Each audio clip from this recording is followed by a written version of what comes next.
রোজার হালাতে আল্লাহ বিবির কাছে যাওয়া হারাম করে দিয়েছেন, কিন্তু মানতে পারলাম না, চলেই গেলাম, বিবির সাথে মিলন হয়ে গেল। শরীয়তি কথা বলছি, আর শরীয়তি কথা বলতে গেলে লজ্জা করলে চিনতে পারবেন না। কালকে আমার কাছে ফোন এসেছিল একটা, মাওলানা এরকম এরকম হয়ে গেছে, কি করতে হবে? তো ভাই, এই যত দেখেন ক্যামেরাম্যান আছে সব কালকে পেয়ে নেবেন, আপনারা মোবাইলে দেখতে পাবেন। জানা দরকার এগুলা। আমার ওলামায়ে কেরাম বসে আছেন, কোনো গল্প কেসা কাহিনী বলবো না। রোজার মাস, মানুষ আমরা গুনাহগার পাপী, তো বিবিটা সব সময় একবার ভুলুক করে ঘরে যাচ্ছে, একবার ওই ঘরে যাচ্ছে, একবার ওই ঘরে যাচ্ছে, আপনার সামনে চলাফেরা করছে, মন থামলো না, মিলন করে নিলেন তার সাথে। এবার কি হবে? তাহলে শোনেন, আল্লাহর নবী একদিন বসে আছেন, সাহাবায়ে কেরাম বসে আছেন, আপনারা যেমন আজকে জালসা শুনছেন, এরকম মজলিস লেগে আছে। একজন সাহাবী এসে রাসূলকে বলছেন, আল্লাহ রাসূল গো, আমি হালাক হয়েছি গো নবীজি, আমি বরবাদ হয়ে গেছি। এ আল্লাহ রাসূল, আমি হালাক হয়ে গেছি, আমাকে আপনি পাক করে দেন নবী গো, আমি হালাক হয়ে গেছি, বরবাদ হয়ে গেছি। দয়ার রাসূল বলছেন, বাবারে তুমি কি করেছো, কেন এরকম কথা তুমি বলো? এবার সেই সাহাবী বলছেন, ওয়াকাতু আলা ইমরাতি ওয়া আনা সাইমুন, আল্লাহ নবী গো, রোজার হালাতে আমি বিবির উপরে সওয়ার হয়ে গেছি, রোজার হালাতে বিবির সাথে আমি মিলন করে নিয়েছি গো নবীজি। রোজার হালাতে যে পাপ থেকে, গুনাহ থেকে আমাকে বাঁচতে হতো গো নবীজি, আমি বাঁচতে পারিনি। আমি নিজের মন খানাকে আমি থামতে পারিনি গো নবীজি, আমি নিজের জৈবনটাকে আমি কন্ট্রোল করতে পারিনি। আমার স্ত্রীর সাথে আমি মিলন করেছি, সহবাস করে নিয়েছি, এটা আমার দ্বারাতে ভুল হয়েছে, গুনাহ হয়ে গেছে হুজুর, এটা আমার দ্বারাতে ভুল হয়ে গেছে। সুবহানাল্লাহ। আল্লাহ রাব্বুল আলামিন জিবরিল আমিনকে বললেন, যাও রে জিবরিল যাও, আমার নবীর সামনে প্রশ্ন দাঁড় হয়েছে, তাকে উত্তর দিয়ে দাও। সঙ্গে সঙ্গে ওই হয়ে গেল। এবার দয়ার রাসূল বললেন, ও আমার সাহাবী, রোজার হালাতে তোমাকে বিবির কাছ থেকে দূরে থাকতে হতো রে বাবা, বিবির সাথে তোমাকে মিলন করতে হতো না। যখন তুমি মিলনটা করে নিয়েছো, আল্লাহ রাব্বুল আলামিনের পক্ষ থেকে 3খানা তোমাকে জরিমানা করা হলো, 3খানা তোমাকে জরিমানা করা হলো। 3টার মধ্যে তোমাকে একটা জরিমানা আদা করতে হবে, তোমাকে কাফারা আদা করতে হবে। যতক্ষণ পর্যন্ত তুমি 3টার মধ্যে একটা আদায় না করতে পারবে, এই যে তোমার দ্বারাতে ভুল হয়েছে, তোমার দ্বারাতে যে গুনাহ হয়েছে, আল্লাহ রাব্বুল আলামিন তোমার এই গুনাহকে কিন্তু মাফ করবেন না। প্রত্যেক বেমারি এলাজ আছে না নাই? আছে। বলছেন তুমি যে ভুল করেছো, জরিমানা ভরতে হবে তোমাকে। বলছে হুজুর কি জরিমানা ভরবো? দয়ার রাসূল বললেন, তুমি বাড়িতে চলে যাও, আর যাওয়ার পর একটা গোলাম কিনে আজাদ করে দাও। যত টাকা তোমাকে লাগবে, 10,000 লাগো, 5,000 লাগো, 50,000 লাগো, লাখ টাকা লাগো, যত টাকা লাগবে তুমি একটা গোলাম কিনে আজাদ করে দাও রে বাবা। একটা গোলাম কিনে তুমি আজাদ করতে পারো, আল্লাহ রাব্বুল আলামিন তোমার এই গুনাহটাকে maaf করে দিবেন। আর একটা রোজা করে নিবে, তুমি যাও। আগে জামানাতে গোলাম কিনা পাওয়া যেত। আপনারা এইসব নবীর ঘটনা শুনেছেন না? শুনেছেন না শুনেননি? কে কুয়াতে ফেলেছিল? আর ভাইরা। এবার কুয়া থেকে উঠিয়ে বাজারে বিক্রি করা হয়েছিল। আর ওই বাজার থেকে কে কিনেছিলেন? আজিজে মিসরের স্ত্রী বিবি জুলাইখা।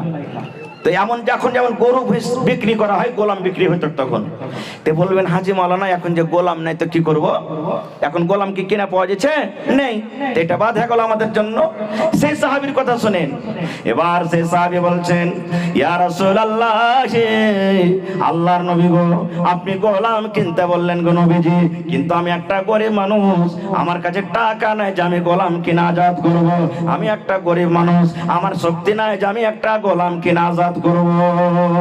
হুজুর ভুল তো হয়েছে, কিন্তু আমি গরিব মানুষ, গোলাম কেমন করে কিনবো, পারবো না খো। দয়ার নবী 2 নম্বরে বলছেন, বাবারে তুমি গোলাম যখন কিনতে পারবে না রে বাবা, 2 নম্বর তোমাকে জরিমানা করা হলো। এক টানাতে, এক লাগাতারে তুমি 2 মাস তোমাকে রোজা রাখতে হবে।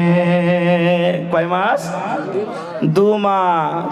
সেই সাহাবী বলছেন, হুজুর 1 মাস রোজা করতে যাওয়া অবস্থায় এরকম ভুল করে বসে আছি, আর 2 মাস কেমন করে রোজা করব?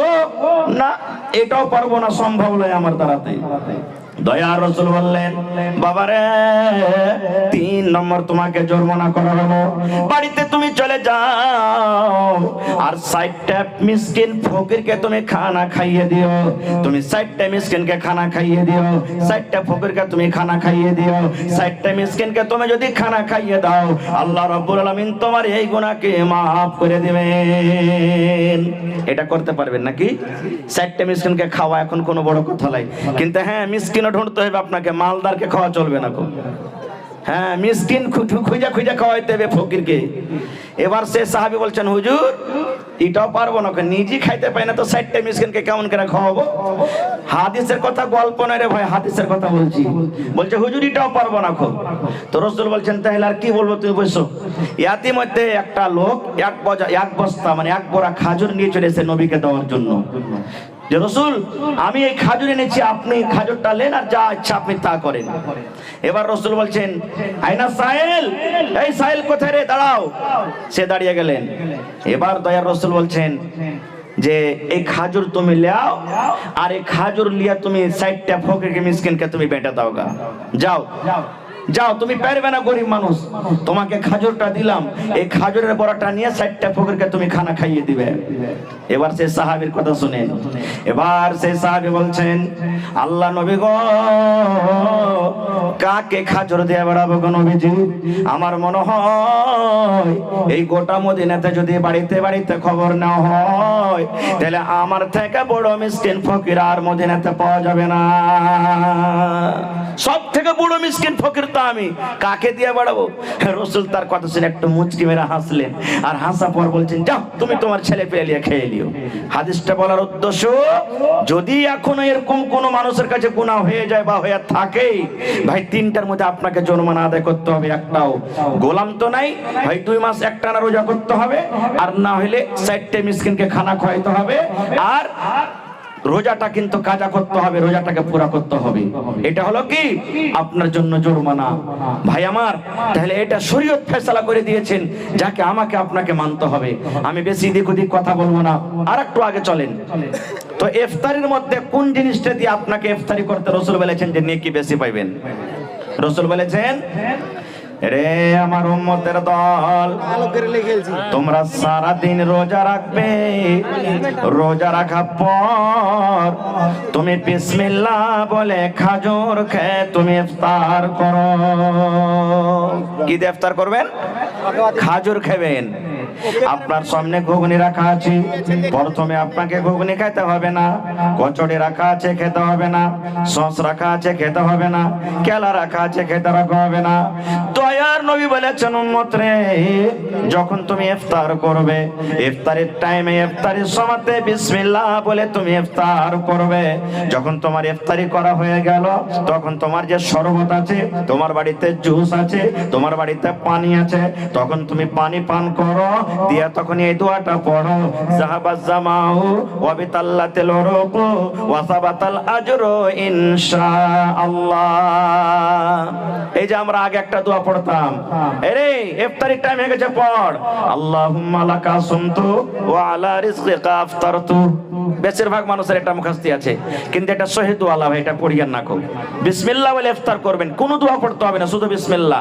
খাজুর মুখে দিয়ে দিলেন, তারপরে আপনি কি করলেন, পানি জুস শরবত আছে খেয়ে নিলেন, আর দিয়ে তখন দোয়াটা পড়ে দিলেন, যাহাবাজ জামাও মানে আমার পিপাসা বুঝে গেল, ওয়াবিতাল্লাতিল উরুকু আমার যে শরীরের রগ আছে রগটা ভিজে গেল, ওয়াসাবাতাল আজরু ইনশাআল্লাহ আল্লাহ যে আমি গোটা দিন রোজা রাখলাম, ইনশাআল্লাহ এই নেকির হকদার আমি হয়ে গেলাম।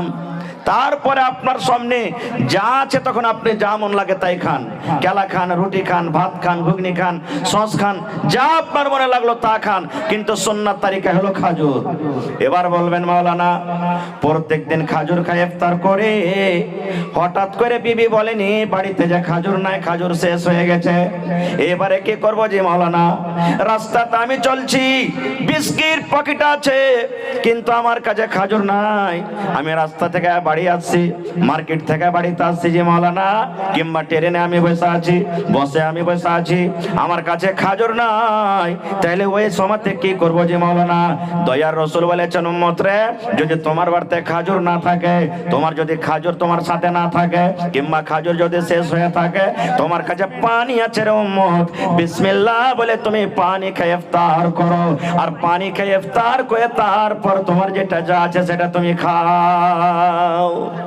তাহলে খাজুর না থাকলে পানি, নেকি বেশি পাবেন। আমল করবেন তো? বলেন ইনশাআল্লাহ।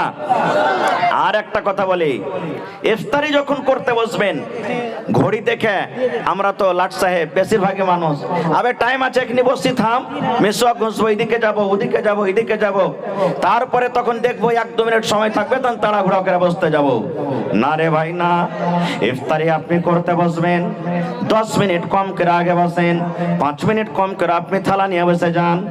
আল্লাহ রাসূল বলেছেন, মানুষ যখন দোয়া করবে, কোন কোন টাইমে মানুষের দোয়া কবুল হয়, এ আমার মায়েরা খালারা শুনেলেন, ঝমঝম ঝমঝম ঝমঝম করে যখন পানি হয়, তখন একটা দোয়া কবুল হওয়ার টাইম। আপনি ওই টাইমখানে যদি আল্লাহর কাছে দোয়া করেন, আল্লাহ রাব্বুল আলামিন আপনার দোয়াকে কবুল করবেন। আর কখন দোয়া কবুল হয়? আজান যখন হয়, আজানের শেষই, আজান যখন শেষ হয়ে গেল, তখন আপনি দোয়া করবেন, ওই টাইমখানে আল্লাহ রাব্বুল আলামিন আপনার দোয়া কবুল করবেন। আর কখন দোয়া কবুল হয়? আল্লাহ রাসূল বলেছেন, যখন তুমি তাশাহুদে বসবে রে উম্মত, তাশাহুদে আত্তাহিয়াত পড়লে, তারপর দুরূদ শরীফ পড়লে, দুরূদ শরীফ পড়ার পর আরো যেগুলো দোয়া আছে, আল্লাহুম্মা ইন্নী যালামতু নাফসি, আল্লাহুম্মা ইন্নী আউযু বিকা মিন আযাবিল কবরি, আরো অন্য দোয়া আছে। সালাম ফেরার আগে আগে যে তুমি দোয়াগুলো পড়বে, ওই সময়তে তোমার দোয়া কবুল হয়ে যাবে। আর কখন দোয়া কবুল হয়? আল্লাহ রাসূল বলেছেন, এই শবে কদরের রাতে দোয়া কবুল হয়। আর কখন দোয়া কবুল হয়? জুমার দিনে একটা টাইম, একটা সময় এমন আছে, ওই টাইম সময়তে আপনি যদি আল্লাহ রাব্বুল আলামিনের কাছে দোয়া করেন, আল্লাহ আপনার দোয়া কবুল করবে। আর কখন দোয়া কবুল হয়? এরকম ভাবে অনেক জায়গা আছে রে ভাই।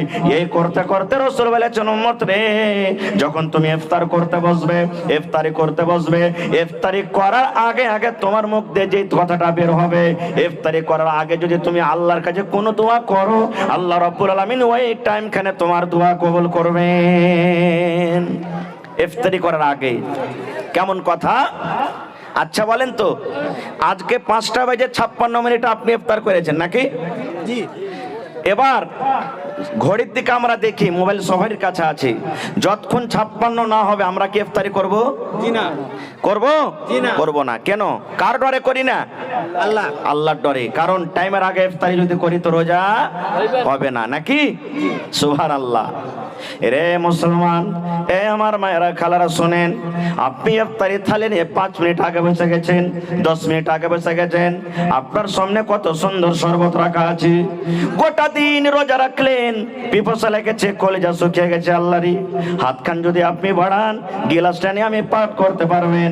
আপনার সামনে এত রকম নানা রকম খানা রাখা আছে, আপনি যদি হাতখানটা বাড়িয়ে মুখে দেন, খাইতে পারবেন, কিন্তু আপনি খান না। আল্লাহ যে, আমি যে 8 ঘন্টা 10 ঘন্টা 15 ঘন্টা না খেয়ে থাকলাম, এখন যদি আমি 1 মিনিট 2 মিনিট আগে খেলি, আমার রোজাটা হবে না, আমি নেকি পাবো না। আল্লাহর ডরে আপনি খান না। এবার আল্লাহ রাব্বুল আলামিন ফেরেশতাকে বলবেন, আল্লাহ সবই কথা জানছেন, তবে ফেরেশতাকে বলবেন, এ ফেরেশতা, আব্দুল্লাহ কেন বসে আছে থালিলে ইফতারি করে না? হালেমা কেন বসে আছে করে না? খাদিজা কেন বসে আছে করে না? এই দেখো আব্দুল সাত্তার বসে আছে, দেখো তাদের সামনে কত রকম খানা রাখা আছে, কেন ইফতার করে না? এবার ফেরেশতা বলবেন, মাবুদ, এখনো টাইম হয়নি, আল্লাহ যে এখনো টাইম হয়নি, তারা বারবার ঘড়ির দিকে দেখছি, টাইম হবে তাইলে ইফতার করব। এবার আল্লাহ তাবারক ওয়া তাআলা বলবেন, বান্দারে, এই আমার ফেরেশতার দল কার ডরে তারা ইফতার করে না? বলবেন, আল্লাহ তোমার ডরে ইফতার করে না। এবার আল্লাহ বলবেন, ফেরেশতারে, ওই আমার মিরকা গ্রামের আমার বান্দা বান্দিরা আমাকে কি দেখেছে যে আমাকে ডর করছে? বলছেন, না আল্লাহ দেখেনি। এবার বলবেন, আমার কাছে তারা কি চায়? এবার বলবেন, আল্লাহ তারা জাহান্নামের আগুন থেকে বাঁচতে চায়, কবরের শাস্তি থেকে বাঁচতে চায়। আল্লাহ তারা মনে মনে বলছেন, রব্বুল আলামিন তুমি আমাদের রোজাকে কবুল করো এবং জান্নাতুল ফিরদৌসে আল্লাহ তুমি জায়গা দান করিও। এবার আল্লাহ রব্বুল আলামিন ফেরেশতাকে বলবেন, বলবেন, ও আমার ফেরেশতার দলেরা, যত থালি নিয়ে প্লেট নিয়ে আমার বান্দা বান্দিরা বসে আছি, যত মানুষ আমার কাছে চেয়েছি, আমি আল্লাহ রাব্বুল আমিন তাদের জীবনের গুনাহকে মাফ করে দিলাম, আমি জাহান্নামের আগুন থেকে আজাদ করে দিলাম, এবং আল্লাহ রাব্বুল আমিন আমি তাদেরকে জান্নাতে ঘোষণা করে দিলাম।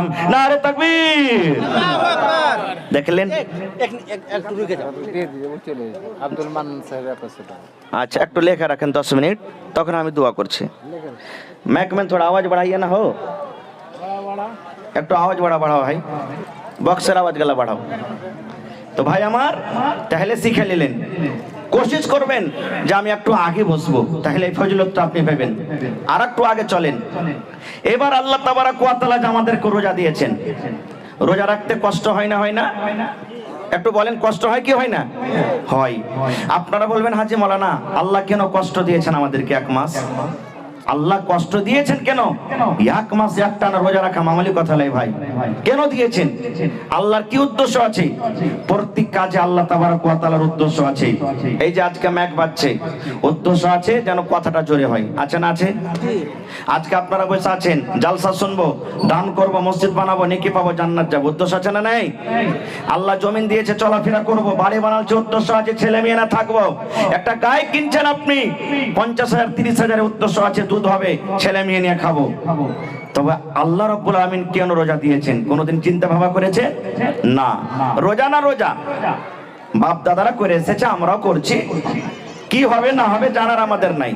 কিন্তু না রে ভাই না, আল্লাহ রাব্বুল আলামিন কোরআনে বলছেন, ইয়া আইয়ুহাল্লাযীনা আমানু, হে আমার ঈমানদার বান্দা বান্দি যারা ঈমান এনেছো, আল্লাহকে এক বলে বিশ্বাস করেছো, জান্নাত জাহান্নাম বলে বিশ্বাস করেছো, ওই সমস্ত ঈমানদার বান্দা বান্দিকে আল্লাহ তাবারক ওয়া তাআলা ডাক দিয়ে বলছেন, কুতিবা আলাইকুমুস সিয়াম, তোমাদের প্রতি রোজাটাকে ফরজ করে দেওয়া হয়েছে, কামা কুতিবা আলাল্লাযীনা মিন ক্বাবলিকুম, যেমন তোমাদের আগে রোজা ফরজ করা হয়েছিল।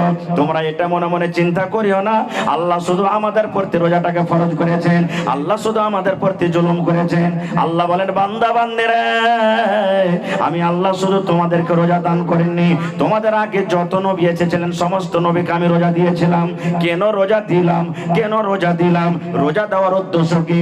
আল্লাহ বলেন, লাআল্লাকুম তাত্তাকুন, এক মাস রোজা রেখে যেন তোমরা ঈমানদার হইতে পারো, এক মাস রোজা রেখে যেন তোমরা নামাজি হইতে পারো, এক মাস রোজা রেখে তোমরা যেন মুত্তাকি হইতে পারো, এক মাস রোজা রেখে যেন তোমরা সালেহ বান্দা হইতে পারো, এক মাস রোজা রেখে যেন তোমরা আল্লাহওয়ালা হইতে পারো।